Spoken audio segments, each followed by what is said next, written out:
First ಸ್ಟಾರ್ಟಿಂಗಲ್ಲಿ ಮಗಳನ್ನ ಕೇಳಿದ್ರು, ಮಗಳು ನನ್ನ ಹತ್ರ ಕಳಿಸ್ಕೊಡು ಅಂತ ಹೇಳಿದ್ರು. ನಾನು ಮಗಳನ್ನ ಕೇಳಿದೆ, ನೀವು ಹೋಗ್ತೇನೆ ನಿಮ್ಮ ಅಮ್ಮನ ಜೊತೆಗೆ ಅಂತ ಕೇಳಿದೆ. ಇಲ್ಲ ನಮ್ಮ ಪಪ್ಪ ನಾವು ಹೋಗಲ್ಲ, ಹೋಗಿದ್ದು ನಾನು ಸಾಯಿಸ್ತಾಳೆ ಅವಳು, ನಾನು ಹೋಗಲ್ಲ ಅಂತ ಹೇಳಿದ್ಲು. ನಾನು ಆಮೇಲೆ ಅವಳಿಗೆ ಹೇಳಿದೆ, ನೋಡಪ್ಪ ಅವಳು ಬರಲ್ಲ ಅಂತ, ನೀನು ಕರ್ಕೊಂಡು ಹೋಗಂಗಿಲ್ಲ, ನನ್ನ ಜೊತೆಗೆ ಬಂದಿದ್ದಾಳೆ, ನಿನ್ನ ಜೊತೆ ಇರಲ್ಲ ಅಂತ ಹೇಳ್ತಾ ಇದ್ದಾಳೆ, ಏನು ಮಾಡ್ಬೇಕಂತ ಕೇಳಿದೆ. ಇಲ್ಲ ಅವಳು ಕರ್ಕೊಂಡು ಹೋಗ್ತೀನಿ, ನಿನ್ನ ಸಾಯಿಸೋರು ಕರ್ಕೊಂಡು ಹೋಗ್ತೀನಿ ಅಂತ ಹೇಳಿದ್ಲು. ನಾನು ನನ್ನ ಮಗಳನ್ನೂ ಸಾಯಿಸ್ತೀನಿ, ಇಲ್ಲ ನಿನ್ನೂ ಸಾಯಿಸ್ತೀನಿ ಅಂತ ಎದುರಿಸ್ಲು. ನಾನೇನು ಮಾಡಿದೆ, ತಿರ್ಗಾ ರೂಮಲ್ಲಿ ಒಳಗೆ ಕೂಡಾಕ್ಬಿಟ್ಟೆ ನನ್ನ ಮಗಳನ್ನ, ಲಾಕ್ ಮಾಡಿಕೊಂಡು ಆಚೆ ಬಂದೆ. ಇವ್ರು ಕಾರಲ್ಲಿ ಹೋಗ್ಬಿಟ್ಟು 4 ಜನನೂ ಚಾಕು ತಗೊಂಡು ಬಂದರು, ಆ ಹುಡುಗರು, ಅವ್ರ ಜೊತೆ ಇರೋ ಹುಡುಗರು. ಹಾಗೆ ನಾನು ಏನೋ ಚಾಕು ತಗೊ ಬಂದಿದ್ದಿರಲ್ಲ ಅಂದ್ಬಿಟ್ಟು ನಾನು ಕೇಳಿದೆ. ಅಷ್ಟೊತ್ತಿಗೆ ನಮ್ಮನ್ನು ಏನೋ ರೌಡಿಜಮ್ ಮಾಡೋಕ್ಕೆ ಬಂದು ಕರ್ಕೊಬಂದಿದ್ಯಾ ಅಂತ ನಾನು ಹೆಂಡ್ತಿ ಕೇಳಿದ್ರು. ನಮ್ಮ ಅಣ್ಣ ಏನು ವಿಚಾರನೇ ಗೊತ್ತಿಲ್ಲ ಸರ್ ಅವನಿಗೆ ನಾನು ಕೇಳಿದ ಅಷ್ಟೇ ಸರ್. ಬಂದು ನಮ್ಮಣ್ಣಗೆ ಚಾಕು ಎದೆಗೆ ಹಾಕ್ಬಿಟ್ರು.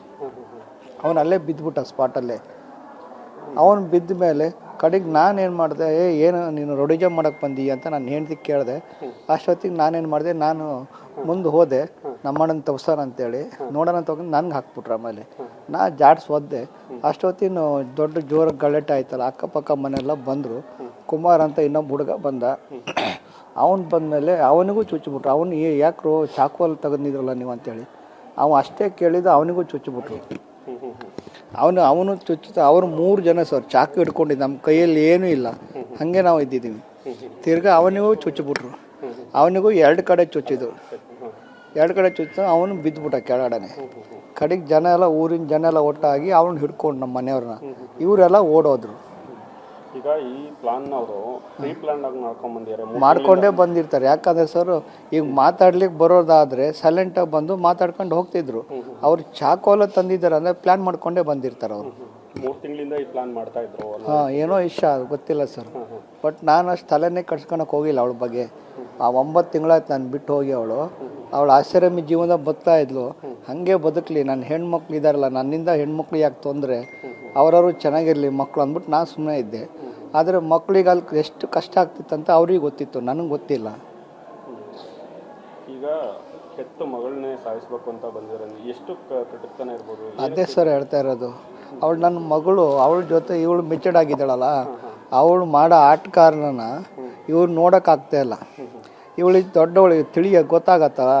ಅದಕ್ಕಾಗಿ ನನ್ನ ಮಗಳು ಇಲ್ಲಿಟ್ಕೊಂಡ್ರೆ ನನ್ನ ಜೊತೆಗೆ ಬಂದಿದ್ದಾಳಲ್ಲ, ನಾನೇನೇನು ಮಾಡಿದ್ದೀನಿ ಎಲ್ಲ ಬೈಲಲ್ಲ, ಎಲ್ಲ ಗೊತ್ತಾಗತ್ತೆ, ಅವನಿಗೆ ವಿಷಯ ಗೊತ್ತಾಗತ್ತೆ ಅಂತ ಹೇಳ್ಬಿಟ್ಟು ನನ್ನ ಮಗಳನ್ನ ಹೊಡಿಲಿಕ್ಕೆ ಬಂದಿದ್ದಾರೆ ಅವರು. ಹಾಂ ಸರ್, ತಾಯಿನೂ ನೋಡಿ ಸರ್, ಮಗಳನ್ನೇ ಸಾಯಿಸಕ್ಕೆ, ಗಂಡನೇ ಸಾಯಿಸಕ್ಕೆ ಬಂದಿದ್ದಾರೆ ಅಂದರೆ ಏನು ಅರ್ಥ ಇದೆ ಸರ್ ಇದು? ಸ್ವಾಮೀಜಿ ದುಡ್ಡು ಕೊಡ್ತಿದ್ನಲ್ಲ, ಅದಕ್ಕೋಸ್ಕರ ಹಿಂಗೆ ಕುಮ್ಮಕ್ ಮಾಡ್ತಾವಳು. ಫೇಸ್ಬುಕ್ಕಲ್ಲಿ, ಇನ್ಸ್ಟಾಗ್ರಾಮಲ್ಲಿ ಅವ್ರನ್ನ ಆಟ ನೋಡೋಕ್ಕಾಗಲ್ಲ. ಏನು ದುಡ್ಡು ಹಿಡ್ಕೊಂಡು ಟೇಬಲ್ ಮೇಲೆ ನನ್ನ ದುಡ್ಡಿನ ಐಷಾರಾಮಿ ಜೀವನ ಅಂತ ವಿಡಿಯೋ ಮಾಡೋದು. ಆಮೇಲೆ ಟಿಕ್ಟಾಕಲ್ಲಂದು ನೋಡಿದರೆ ಸರ್ ಅರ್ಧ ಚಡ್ಡಿ, ಅರ್ಧ ಟೀ ಶರ್ಟು, ಮಲೆ ತೋರಿಸ್ಕೊಂತ ಅವ್ರ ಆಟ ನೋಡಿಬಿಟ್ರೆ ಬೇಜಾರಾಗ್ಬಿಡುತ್ತೆ. ನೋಡಿದ್ರೆ ಬೇಜಾರಾಗ್ಬಿಟ್ಟೆ. ಹೌದು ಹಾಂ, ಅದೊಂದು ಇವಾಗ ಕೇಳಿದೆ ಬೆಳಗ್ಗೆ. ನನ್ನ ಮಗಳು ತೋರಿಸಿದ್ಲು, ಪಾಪ ನೋಡಿ ಈ ಥರ ವೈರಲ್ ಆಗಿದೆ ಅಂತ ತೋರಿಸ್ಲು. ಏನು ಸರ್ ಆ ಥರ ಮಾತಾಡೋದು?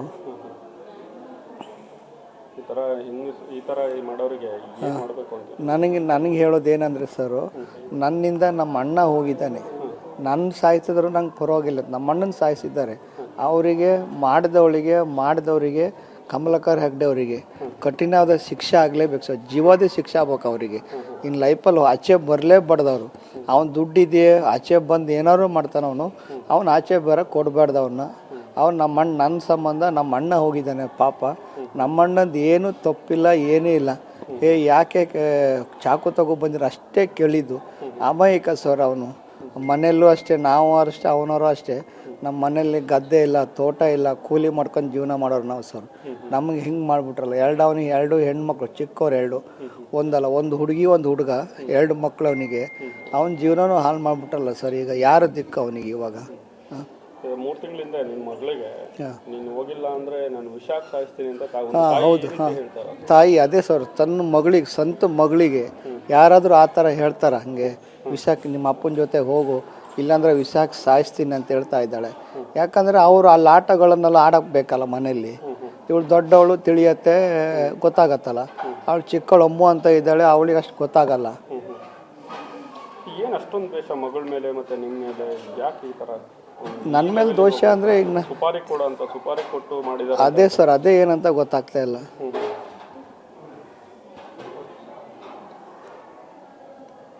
ಈಗ ನೆಂಟರು ಬೆಳಿಗ್ಗೆ ಬಂದಿದ್ರ? ಹಾಂ, ಬೆಳಿಗ್ಗೆ ನೆಂಟರು ಇವ್ರು ಬಂದಿದ್ರ? ನಮ್ಮ ರಿಲೇಷನ್ ಯಾರೂ ಬಂದಿಲ್ಲ ಸರ್ ನಮಗೆ. ಅಲ್ಲಿ ನಮ್ಮ ಅಣ್ಣಂದೆಲ್ಲ ವರ್ಷ ಅಂತ ಇದೆ, 5 ದಿನ ಅಲ್ಲ ಇವತ್ತು, ಅದಕ್ಕೆ ಯಾರೂ ಬಂದಿಲ್ಲ. ಬಟ್ ಅವ್ರಿಗೂ ಎಲ್ಲರಿಗೂ ಬೇಜಾರಾಗಿದೆ. ಯಾಕಂದರೆ ಇವನು ಹೆಂಡ್ತಿ ಹಿಂಗೆ ಮಾಡಿದ್ಬಿಟ್ಲಲ್ಲ ಅಂದ್ಬಿಟ್ಟು ಎಲ್ಲರಿಗೂ ಬೇಜಾರಾಗಿದೆ. ಅದಕ್ಕೆ ಯಾರೂ ಬಂದಿಲ್ಲ. ನಾಳೆ ಬರ್ತಾರೆ ಸರ್. ನೀವು ನೋಡಿದ್ರೆ ಇಲ್ಲಿ ಬೆಡ್ ರಿಟರ್ನ್ ಆಗಿರಾ, ಅಣ್ಣಂದು ಇವತ್ತು ಕಾರ್ಯ ಆಗಿದೆ. ಹೇಗೆ ಸರ್ ಇದೆಲ್ಲ? ಅದೇ ಸರ್, ಹೇಳ್ಕೊಂಡ್ರೆ ಬೇಜಾರಾಗುತ್ತೆ ಸರ್. ಏನು ಮಾಡ್ಬೇಕು ಕೊನೆಯದಾಗ ಅವ್ರಿಗೆ? ಏನು ಮಾಡ್ಬೇಕು ಕೊನೆಯದಾಗಲೇ ನಾನು ಕೇಳ್ಕೊಳೋದು ಏನಂದರೆ ಅಷ್ಟೇ ಸರ್, ಜೀವಾದಿ ಶಿಕ್ಷೆ ಆಗ್ಬೇಕಷ್ಟೇ. ಮಾಡಿಸಿದವರಿಗೆ ಮಾಡಿದವರಿಗೆ, ನನ್ನ ಹೆಂಡ್ತಿಗೆ ಅವ್ರ ಅಪ್ಪನಿಗೂ ಎಲ್ಲರಿಗೂ ಸೇರಿ ಶಿಕ್ಷೆ ಆಗ್ಬೇಕಷ್ಟೇ ಸರ್. ಸ್ವಾಮೀಜಿಗೆ ಸತ್ಯ ಅಂತೂ ಶಿಕ್ಷೆ ಆಗಲೇಬೇಕು. ಯಾಕಂದರೆ ಅವನ ಹತ್ರ ದುಡ್ಡಿದೆ. ಈಗ ದುಡ್ಡಿದ್ರೆ ಪ್ರಪಂಚದಲ್ಲಿ ಆಚೆ ಬಂದುಬಿಡ್ತಾರೆ. ಆದರೆ ಆಚೆ ಬರಬಾರ್ದು ಸರ್, ಅವರು ಲೈಫಲ್ಲಿ ಬರಲೇಬಾರ್ದು ಅವರು. ನಾನು ಕೇಳ್ಕೊಳೋದು ಅಷ್ಟೇ ಸರ್. ಕಮಲಾಕರ್ ಹೆಗ್ಡೆ, ನಮ್ಮ ಸುಚಿತ್ರ, ಆ ಹುಡುಗರು ಮಾಡಿದಾರಲ್ಲ, ಅವ್ರು 4 ಜನ ಆ ಹುಡುಗರು ಎಲ್ಲರೂ ಒಳಗೆ ಇರ್ಬೇಕು ಸರ್. ಅವರು ಜೀವಾದಿ ಶಿಕ್ಷೆ ಆಗ್ಬೇಕಷ್ಟೇ. ನಾನು ಕೇಳ್ಕೊಳೋದು ಅಷ್ಟೇ ಸರ್. ನನ್ನಿಂದ ನಮ್ಮ ಅಣ್ಣ ಸತ್ತೋಗ್ಬಿಟ್ನಲ್ಲ, ಅದೇ ನಂಗೆ ಬೇಜಾರಾಗ್ತಿರೋದು. ಜೀವಾದಿ ಶಿಕ್ಷೆ ಆಗಲೇಬೇಕು ಸರ್ ಅವಳಿಗೆ.